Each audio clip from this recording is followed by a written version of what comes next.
Hammaga salom, bu Jimin Disney Plus obunachilarini Are You Sure'ning ikkinchi mavsumi bilan yana bir bor qutlashdan juda xursandmiz. Men yana Chongguk bilan birga sayohat qilish va yangi xotiralar yaratish imkoniyatiga ega bo'ldim. Bu safar esa iltimos, biz tashrif buyurgan mamlakatlar va boshdan kechirgan tajribalarimizni intiqlik bilan kuting.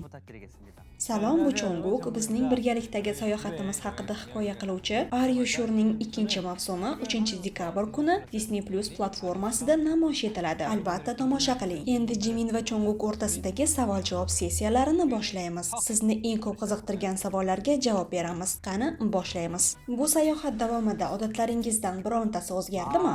Bor. Uyquchi bo'ldim.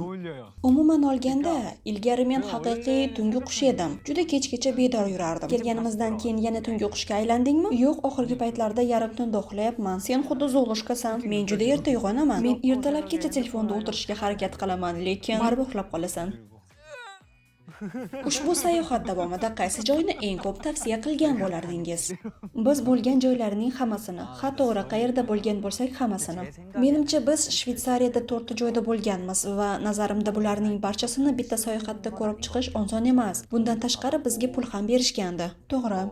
Va ular shunday deyishgandi: bu yerga shu tarzda borishingiz mumkin, mana bu joygacha borishingiz mumkin. Shuning uchun sayohatimiz deyarli muammosiz o'tdi. Menimcha siz ham ikki yoqqan joyni tanlab o'sha yerlarga borsangiz, sayohatingiz yanada mazmunli bo'ladi. Menimcha eng yaxshisi Zermatt va Matterhornni tanlash. Xoyanda qayiqda suzib tungi manzarani tomosha qilish imkoniyati bor edi, lekin eng chiroylisi quyosh ufq ortidan botib borayotganini kuzatish. Men u yerga borishni xohlayotganimni aytgandim va buni o'z ko'zim bilan ko'rganimda juda mamnun bo'ldim. Shuning uchun sizga ham tavsiya qilaman. U yerda fonarchalarni o'chirib tilak tilash an'anasi bor ekan. Siz tilak tiladingizmi? Xo'sh, men tilaklarni aytib bo'ladimi o'zi?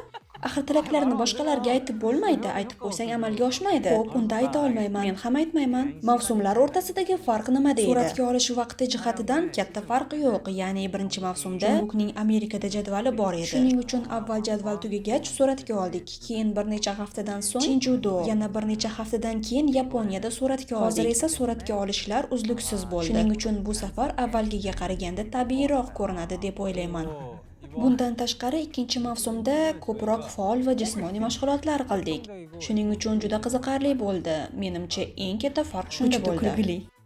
Nima uchun? Albatta ikkinchi mavsumni ko'rish kerak. Aslida ko'rsangiz juda minnatdor bo'lamiz. Ha, minnatdor bo'lamiz. Agar ko'rsangiz Chonggukning tanasini ham ko'rishingiz mumkin. Qanday yomon emas-ku? Sening tanang ham ko'rinadi-ku. Ko'rinadigan hech narsa yo'q. To'liq noma'lumlikda boshlangan sayohatni intiqlik bilan kuting.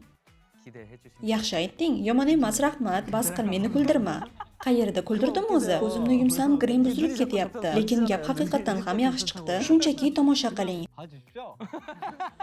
Hech bo'lmasa bir marta ko'ring. Chonggukning o'zi sizdan tomosha qilishni so'rayapti. Are You Sure'ning ikkinchi mavsumini 3-dekabrdan boshlab Disney Plus orqali tomosha qilishingiz mumkin. Katta mehr bilan qo'llab-quvvatlang. Disney Plusda ko'rishguncha.